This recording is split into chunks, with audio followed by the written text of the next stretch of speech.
ma xasuustaa shucaaca ay soo deji jireen TV-da markii uu sigaarka maqan yahay. Ka waran haddii aan ku dhaho 1% ka mid ah shucaacaas wuxuu ahaa mowjad ka yimid bilowgii koonka oo loo yaqaano cosmic microwave background radiation, isagaas oo ku fahansiiyey. Bilowgii koonka wuxuu ku jiray xaalad kuleyl iyo cufnaan badan oo xitaa u ogolaan waayay elektaroonyada iyo borotoonyada inay sameeyaan atamyo, maadaama ay madaxa iskula jireen maqroobiyada iftiinka mar walba oo isku daya inay baxsadaan wixii ku dhici jireen elektaroonyadaas iyo borotoonyadaas. Balse 380 kun oo sano kadib, koonku wuu qaboobay heer ku filan inuu atamyadiisa ugu horreeyay samaysto oo uuna sii kala baxo. Markaasna waa markii ugu horreeyay ee iftiinku fursad u helay inuu si xor ah u safro, wuxuuna u kala baxsaday dhammaan jihooyinka. Photonskaas oo meel walba oo koonka u safrayay waxay noqdeen kuwo la kala jiido oo loo beddelo mowjado microwave ah maadaama uu koonku sii fidayay. Mowjadahaas waa kuwo maanta meel walba oo koonka ka mid ah laga heli karo, waxayna wadaan xogta ugu muhiimsan cosmology-ga oo ah maapka ugu da'da yar ee koonka. Laakiin sidee loo ogaaday?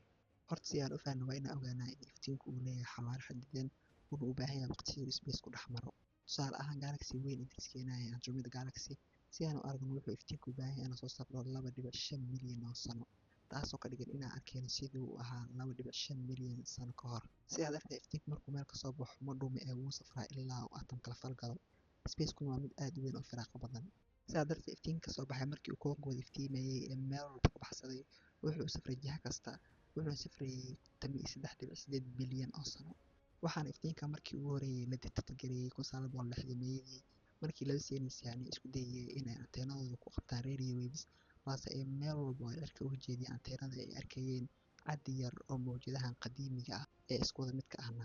Waxaan rajeynayaa inaan wax uun ka fahnay. Haddii aad jeceshahay inaad nala saaxiibto xogahan oo kale, kaalin ku soo biir.